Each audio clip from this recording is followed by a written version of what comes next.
Good morning everyone. Today is a very exciting day. I'm going to my first ever Unravel festival. I've never been before.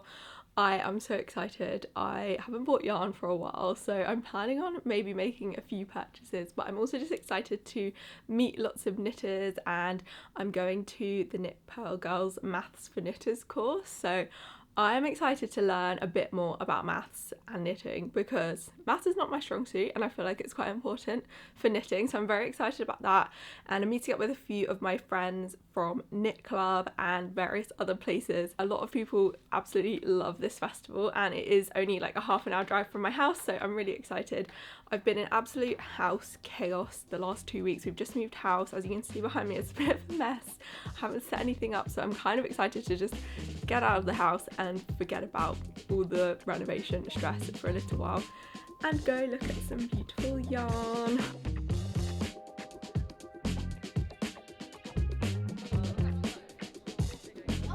Would you like to be in the vlog? This was my first ever time going to Unravelled and I knew it was going to be big, but I was not prepared for how many little nooks and crannies and little areas there were. It was on quite a few levels and it felt like a bit of a rabbit warren. There was all these different rooms leading off to different areas, and for the first hour I was walking around and I genuinely think I did not absorb any information into my brain because I was just so overwhelmed with how much amazing yarn there was and how much there was to process. It was just a lot going on.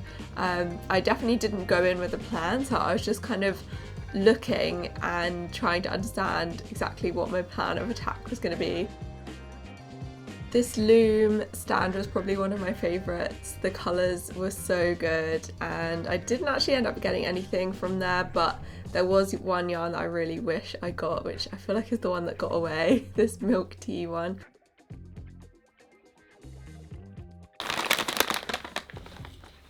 I'm back home now after a big day at Unravelled. I'm feeling very tired. It was definitely, I felt like I was at a rave for yarn or something. I knew that I wanted to get some sock yarn, and then apart from that I didn't really have a plan, which probably wasn't a good idea. I probably should have gone in there with a bit more of a plan. But I'm happy with what I got. The main shop that I was buying things from was Zakami, and I've never heard of this brand before. To be honest, I hadn't done too much research of who was going to be there, but they just had such amazing stuff and I got a few things on discount, and I also won a free mini skein, so that was exciting. So I guess I'll talk about the Zakami first. So I got these two skeins of brushed Surrey alpaca, and these were actually on discount because they were, I think they were like the last of a dye lot, and there's just like a really nice caramelly colour, and they are fingering weight and 400 meters.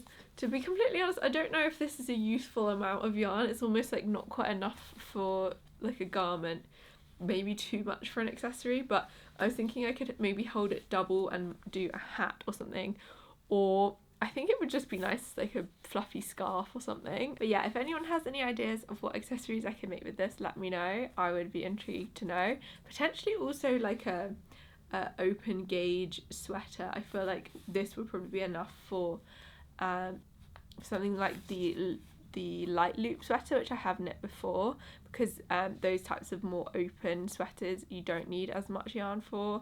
Maybe even something like the ranunculus could be potentially enough. I'm not 100% sure, but I feel like 800 meters is maybe almost enough for a garment, but I'm not sure. Or potentially just doing an accessory of this one. Then when I touched this yarn, I knew I just had to get it because it's so soft. This is 70% baby alpaca, 20% silk and 10% cashmere, and this is just a single skein. I just got this because I just love how it feels.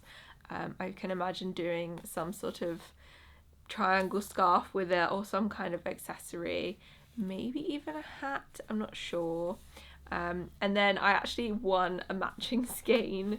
They had this raffle where you can either get a discount or win things, and so I won this little mini skein to go with it, so potentially even some sort of colour work or something. I'm not sure, but it's so soft. It's honestly like I was wearing my Cardiff Cashmere cardigan to the festival, and this feels somehow softer than my Cardiff Cashmere, which I couldn't quite believe, especially because it's 10% cashmere and the rest is mainly alpaca and a bit of silk.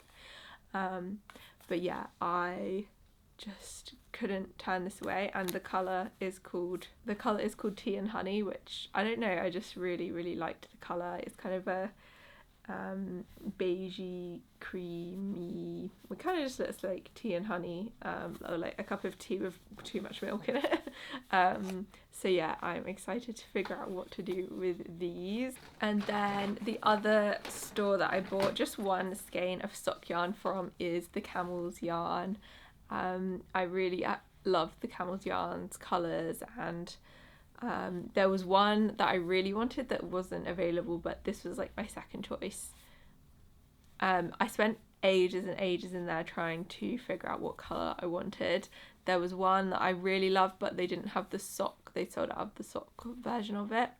And I was finding that a lot of the sock yarns, because they were Blueface Leicester, were kind of, some of the dye was a little bit stronger than it was, or sort of more saturated than it was in like the Surrey alpaca or like mohair dyes.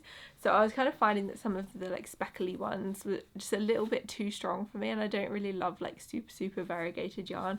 So I decided to go with a solid colour, and this is called Rhoda Feta, and it's sort of a reddy browny colour, and I just thought it would be really nice for socks, and I've been wanting to get more into sock knitting this year, so I am quite excited to knit a pair of socks with this. It is 80% Blueface Leicester and 20% nylon, and yeah, I'm quite keen to knit a pair of socks with this, and I've been wanting to try Blueface Leicester in socks because it's a little bit more rustic and hard wearing as far as I know. Obviously compared to like merino or something, but it still feels really soft. It feels really nice. So yeah, and the whole stall of the Camel's Yarn just was so nice. I was there for so long looking at all the different colours. I found it really hard to decide. So yeah, those are my purchases. I feel like I was quite restrained, like I didn't go too crazy.